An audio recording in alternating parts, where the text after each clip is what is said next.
Hey, Busy Bees. Today we are back with another chapter in our My Weird School series, Book 3, Mrs. Ruby is Loopy by Dan Gutman.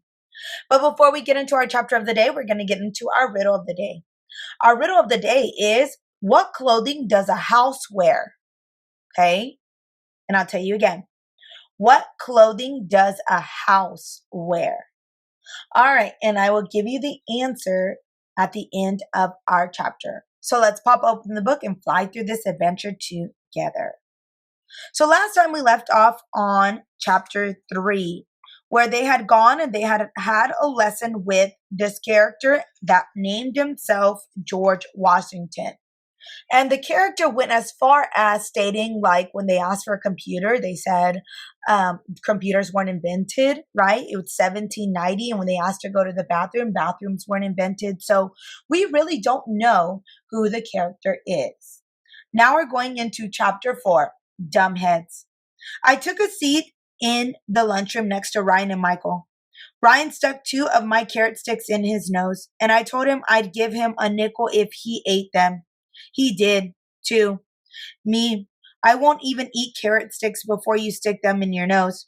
Do you think that guy was really George Washington? Ryan asked. I don't know, Michael said. What do you think, AJ? That's when Andrea Young leaned over from the next table and opened her big mouth. That wasn't George Washington, you dumbheads, she said. That was Mrs. Roopy wearing a powdered wig and an army uniform. She may have been right, but I didn't want to admit it because I hate her. Ryan took out a dollar bill from his backpack and looked at the picture of George Washington. He sure looked like George Washington, Ryan said.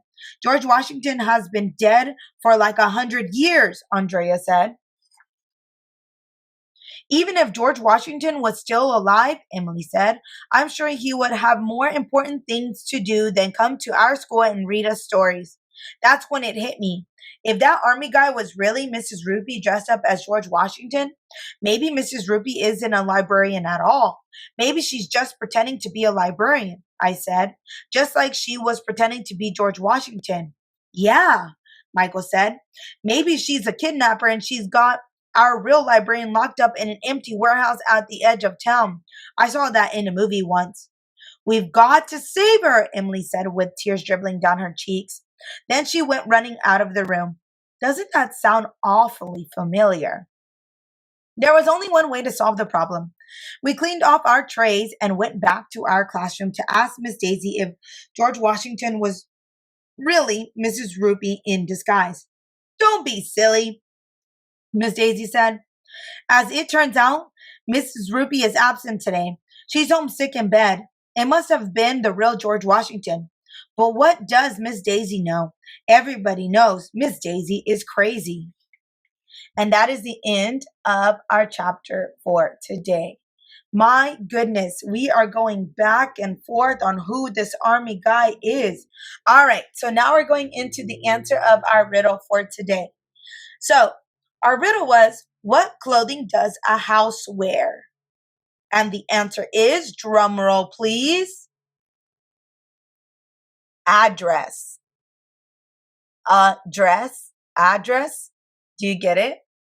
So everybody's home has an address, right? So the clothes that it wears is a dress. Address. All right, so if you like this video, give it a like. And if you'd like to follow along for more adventures, hit that subscribe button. And I will see you on the next one.